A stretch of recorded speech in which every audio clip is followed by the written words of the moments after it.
former police chief from Palm Beach, Florida, Michael Reiter, told the FBI in 2019 that in 2006, his department received a call from President Trump regarding Jeffrey Epstein.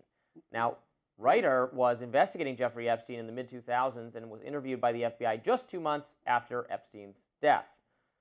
Reiter told the FBI that Trump telephoned him and said, "Thank goodness you're stopping him. Everyone has known he's been doing this."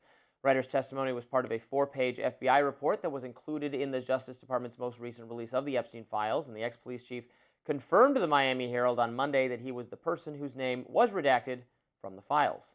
Now, the FBI report of Reiter's statements revealed that, quote, Trump told him people in New York knew Epstein was disgusting. Trump said Maxwell was Epstein's operative, quote, she is evil, and to focus on her. Reiter told the FBI that Trump told him, quote, he was around Epstein once when teenagers were president and Trump got the hell out of there, quote. Now, Reiter's statements appear to contradict some of Trump's previous comments. Trump told reporters at the Oval Office in 2019 when asked about Epstein-related crimes, quote, no, I had no idea. I had no idea. I haven't spoken to him in many, many years. The Justice Department said this week, quote, we are not aware of any corroborating evidence that the president contacted law enforcement 20 years ago. But this new revelation did draw reactions on social media from people on both sides of the aisles. Representative Anna Paulina Luna wrote on X, Trump didn't play their game. He helped expose it, and when they couldn't blackmail him, they tried to smear him. News Nation host Batya Ungar-Sargon wrote on X, something tells me the Democrats and their media are about to take President Trump's advice and move on from the Epstein story. Meanwhile, Democratic strategist Harry Sisson responded to Benny Johnson's post revealing the news on X, writing, quote, Benny Johnson just confirmed that Trump knew about Epstein's abuse of young girls for a long time and still partied with him. He only called police in 2006 after an investigation into Epstein became public.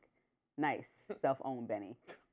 Political commentator Brian Krasenstein added, quote, MAGA is now using this document to pretend that Trump blew the whistle on Epstein and called Maxwell, quote, evil. That's not what happened. Trump contacted the police only after it had become known to him that Epstein was under investigation. He then admitted that he knew Epstein and Maxwell were doing horrible things. In other words, once he knew his, quote, best friend was caught, he likely wanted to pretend he had no involvement, so he was proactive and contacted the police. That's serious, Cope. What?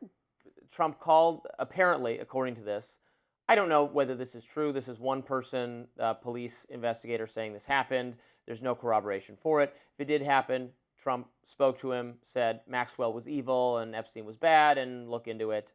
So either he did that, or he didn't, but can we finally put to bed the idea that Trump had some close association with Epstein or was complicit or knowledgeable about what he was doing and then did nothing about it? Like, this is the whole get Trump aspect of Democrats' witch hunt is, I think, exposed, and it's embarrassing for them. And we can continue going through Epstein files. Obviously, people got named. We're going to talk about that a little bit later in the show. That's fine. But this is not about Trump, and it's not about the Clintons. I say that too. This is not a political, let's stop making it a political witch hunt. Trump has nothing to do with this. Nothing. Nothing. I think if you look at Trump and the fact that he's saying, again, like we talked about with Elon Musk yesterday, that he has less of a relationship with Epstein than he's suggesting, because obviously if he knew about some criminal acts that were happening and went ahead and told, if we're to believe this person, this law enforcement official, then, it's like, what's the deal? Why was this man, again, to my original questions, operating with impunity for so long when the wealthiest of the wealthy, and then obviously some people in leadership like Bill Clinton maybe or maybe didn't know what he was doing? What is the problem here? Like, why are we talking to police after the fact, after you've had a relationship with him for so long? Like, why are you waiting to come up forward? Why didn't everybody come together and get this man locked up for a longer amount of time than 18 months? I mean, there's real victims here because there needs to be a process of you can't just like but this whistleblowers happen all the time. Says, my friend is creepy and evil, prostituting young underage girls. How is that? They don't just swoop in and lock you away for a million years.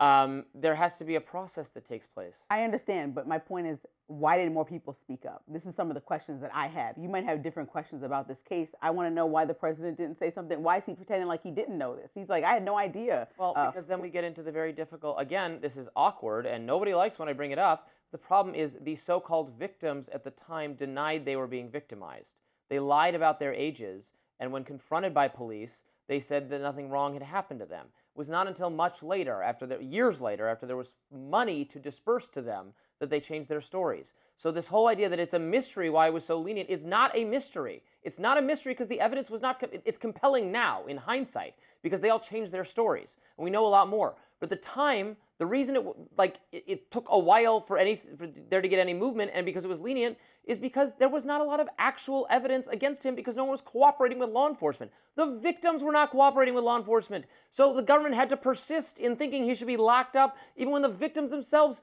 didn't say that at the time. So what can you do? You just have no regard for the fact that he was given such a small amount of prison time, for the fact that people want to know his affiliation with foreign governments. They want to know why he was treated differently than other people who might have committed such terrible crimes. I just told you why. No, because the victims yes, but victims were also pressured evidence. Or feared for their lives in certain cases. Like, they've talked about this extensively. They said that after. Okay, exactly. So that's a fair statement from a victim of a crime, right? To not want to come forward. They can't convict you based on a statement the victim makes years in the future. There's no time travel. Yeah, but I'm saying that people around him knew something was happening. Like, everybody, no one looked under the age of 18 to anyone. Everyone just confused about this. Like, there's no way that you can tell whether someone's 17 or 18 by sight. Can I? No one can. But I would suggest, if I'm a 40-year-old man, I'll be like, oh, she looks kind of young. This is getting kind of weird. This massage situation is getting kind of weird. Okay, well, we don't arrest people for weirdness. Exactly, but if many people are blowing the whistle, then we could try to connect the dots and figure out, okay, let's check flight log, who was on the flights. Let's check all this information. There's more that you can do than just take a victim statement in order to pursue a crime, correct? There's no victims making statements. Exactly. So that's why I said there's more that you can do. People could have blown the whistle. You can check a flight manifest. You can see the ages of people that got on the plane. It is the police investigators, prosecutors go for easy wins. They want a conviction. They want a high conviction rate. So they take slam dunk cases where you have cooperating witnesses and victims who want that person locked up and are going to make incriminating statements about them. That's what they go after. A vague case where the victims are not cooperating, then they say, again, they want a conviction, so they say, okay, let's make a deal. You're convicted, you get a lenient. Like, that's how it works in all cases. This is not anomalous. It's not anomalous at all. It seems anomalous later because all the things the victim said about him, those all came out later. So now we're using hindsight to say, why wasn't this dealt with more stridently? It was dealt with the way any case would be dealt with that had a lack of evidence. The evidence is the common thread is that there's a lot of questions here about who knew what.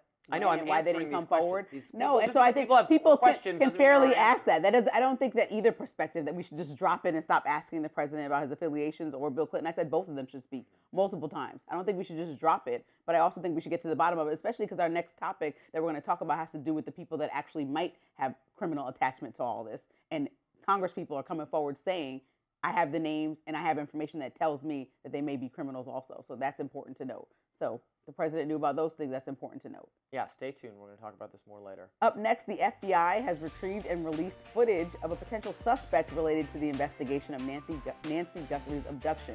Don't go anywhere.